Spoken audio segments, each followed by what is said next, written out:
Hey everybody, welcome back to the No Restrictions Best Team series. So, you're probably surprised to see this isn't the No Restrictions team for Ultra Sun and Moon, and instead for Sword and Shield.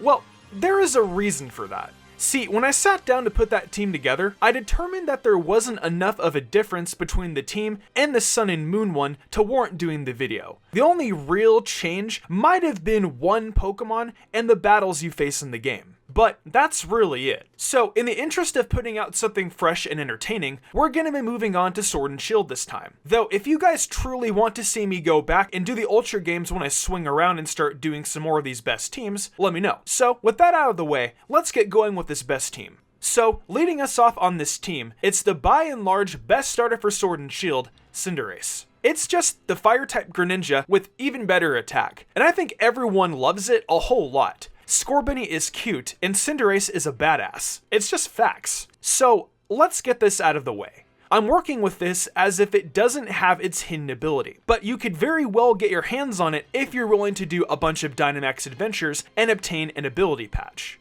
That's up to you, of course, but I'm going to just act as if we have a non-Libero Cinderace here. Now, there isn't too much more to discuss since this is the starter, so let us get into the move pool. So, Cinderace's moveset is Pyro Ball, Acrobatics, Iron Head, and Zen Headbutt. You get the powerful Pyro Ball upon your evolution in the Cinderace from Reboot, and it's an awesome stab move. It's literally Flare Blitz without the recoil. Who wouldn't want that? Next up, it's Acrobatics, and since items usually don't come into play during playthroughs, it should hit nice and hard. The TM for Acrobatics is Ball and Leia, and you only get it if you're a full fire-themed outfit. The next move up is Iron Head, which is learned via TR you'll need to find in the wild area, probably by taking on some Steel-type Pokemon max raid battles. Finally, there is Zen Headbutt, which is also a TR you'll be hunting for in the wild area. So, using these moves, Cinderace will be able to do well against Milo's entire team, B's entire team except for Pangoro, Alistair's Gengar, Opal's entire team, Gordy's entire team except for Colossal, Melanie's entire team except for Lapras, Pierce's Scrafty, Raihan's Gigalith, Marnie's Toxicroak, Scrafty and Grimmsnarl, Hop's Corviknight and Rillaboom,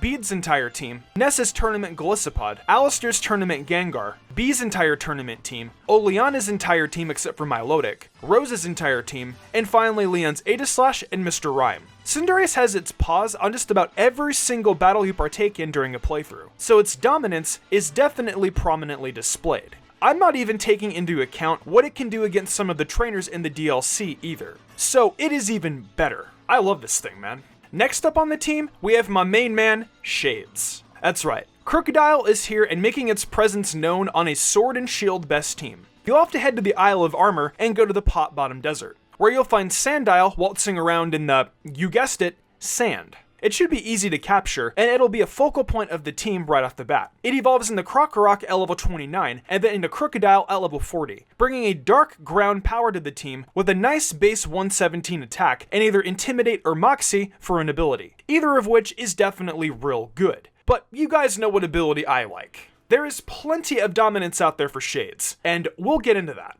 Oh, also, for those of you wondering, of course I'd include the DLC on a non-restrictions team. We could never let $30 restrict us. Alright, Crocodile has got Earthquake, Crunch, Thunderfang, and Stone Edge. That is for sure a powerful moveset if I've ever seen one, being led off by the always awesome Earthquake. You'll have to wait until level 44 for Crocodile to learn that, but worry not, there are plenty of ground-type moves in its pool that will take the place of EQ until then. Next up is Crunch, learned at level 27, with Bite before that while you wait.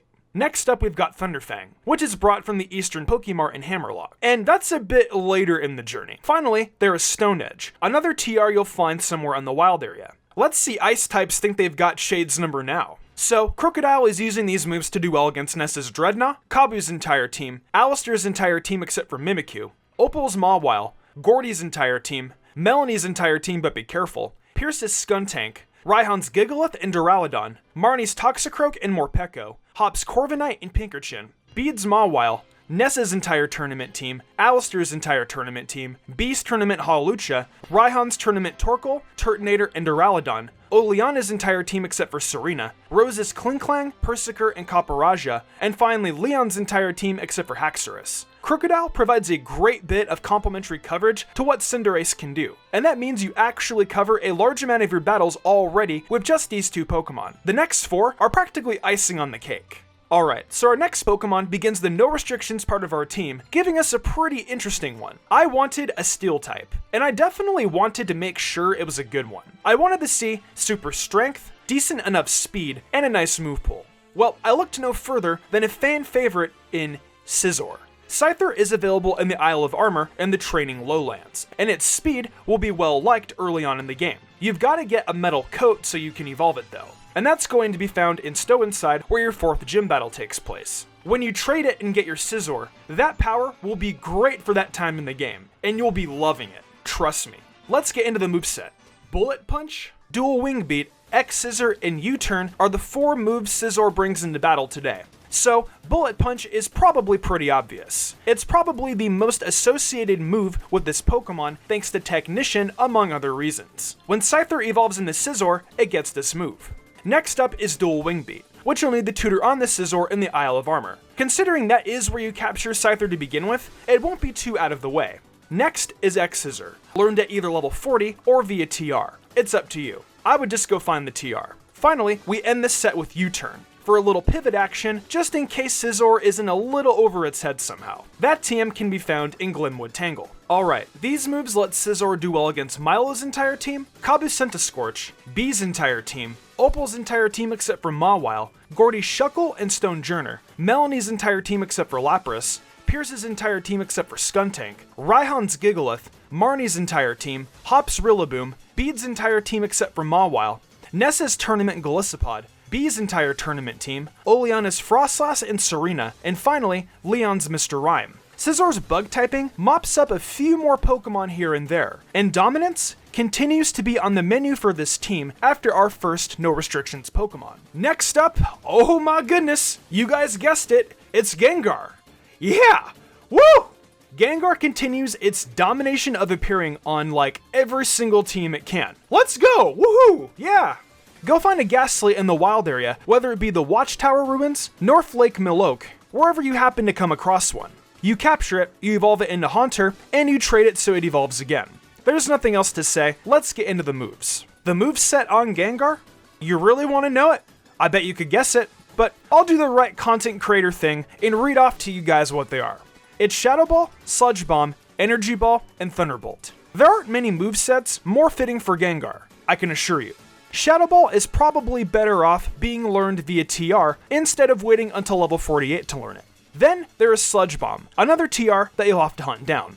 Energy Ball? That's the same deal. Find the TR and slap it on. Finally, we have Thunderbolt. I think you get the point by now. It's yet another TR. Gengar is going to use its moves to do well against Milo's entire team, Nessa's entire team, Alistair's entire team, Opal's Togekiss and Alcremie, Gordy's Barbaracle and Stonejourner, Melanie's Lapras, Raihan's Sandaconda and Gigalith, Hop's Corviknight and Rillaboom, Bede's entire team except for Mawile, Nessa's entire tournament team, Alistair's entire tournament team, Bee's tournament Hawlucha, Oleana's Frostlass, Serena and Milotic, and finally Leon's entire team except for Haxorus. Gengar does a lot of the same stuff as Crocodile with some extra stuff sprinkled in, and it definitely fits right in on this team as it usually does. The next Pokemon on the team? I'm not even going to tell you what it is.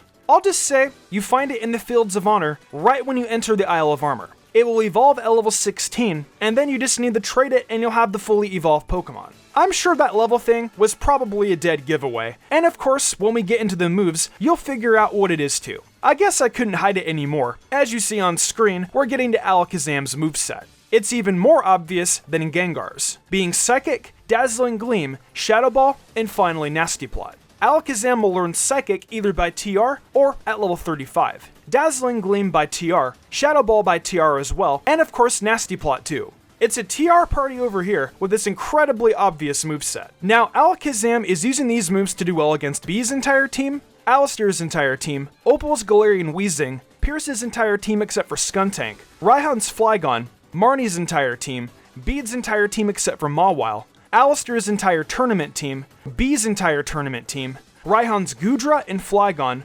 Oleana's Frostlass, Salazzle, and Garbodor, and finally, Leon's Aegislash, Dragapult, Haxorus, and Mr. Rhyme. So as you can see, the fairy type move on Alkazam comes through clutch, but I feel like we're still missing a few important typings. Let's fix that with this next one. We will wrap this team up with one more Pokemon that we have access to thanks to our no restrictions rules. It's rare we do this, but this time we're including a legendary on this team. It does count with the no restrictions, so we are good to go. It comes from the Isle of Armor, it's Urshifu. You're able to progress enough through the Isle of Armor story where you get Cubfu, and then climb either of the towers. So the Urshifu I decided on, of course, was the Rapid Strike one, which brings the water typing into the equation. We could really use some sort of water type representation on this team, so it made sense to go with this form. Now, since you have to get to around level 30 to probably have a chance at beating Mustard so you can evolve Cubfu, we'll say we won't have this on our team until Kabu's gym at the earliest. Now, we have a powerful legendary Pokemon on the team, but we need to see what it's going to do. Let's move on to the set. Urshifu's powerful moveset is Surging Strikes, Liquidation,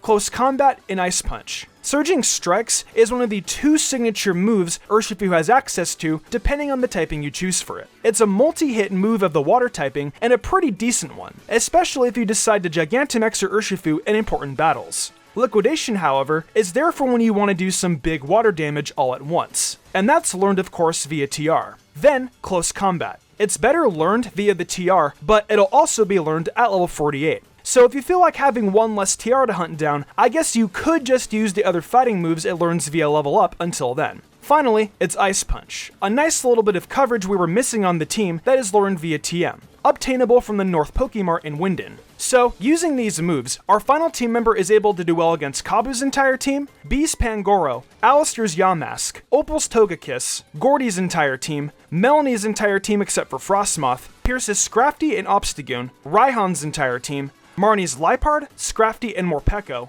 Hop's Double, Snorlax, and Rillaboom, Nessa's Tournament Dreadnought, Alistair's Tournament Chandelure, B's Tournament Hawlucha, Raihan's entire tournament team, Oleana's Serena and Salazzle, Rose's entire team except for Ferrothorn, and finally Leon's Dragapult, Haxorus, and Charizard.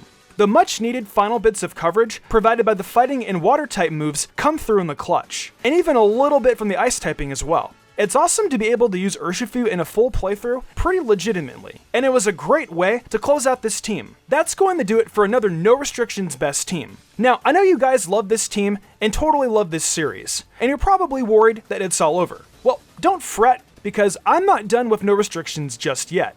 I'm gonna go back and do a bunch of other games I didn't do in this first go-around, starting with Black and White 2. So be on the lookout for it, and thanks so much for supporting this series. Hey, welcome to my new outro. A big thank you to everyone for watching the video. I want to give a huge thanks to my phenomenal team, and for the amazing art done each week by Danny the Demon. I couldn't do all this without them. If y'all enjoyed the video and want to see more content like this, be sure to leave a like, subscribe, and hit that notification bell. Be sure to leave a comment too. It really helps us out. I have a brand new TikTok for MysticUmbreon, and I've got a goal to get 10k followers over there. If we can hit that goal, I'm going to pick a random video suggested to me by you guys and do it. So go over there and leave a follow. Also over on MysticSage, we've still got 2 videos going up every weekend. We've got content from My Hero, to Demon Slayer, to Dragon Ball. So come and check it out. And also check out MysticSage on TikTok. Finally, I've got an Amazon store where I sell tons of cool stuff. I think I'm gonna wrap this up though. I'm MysticUmbreon, and I'll see you next time with some more amazing Pokemon content.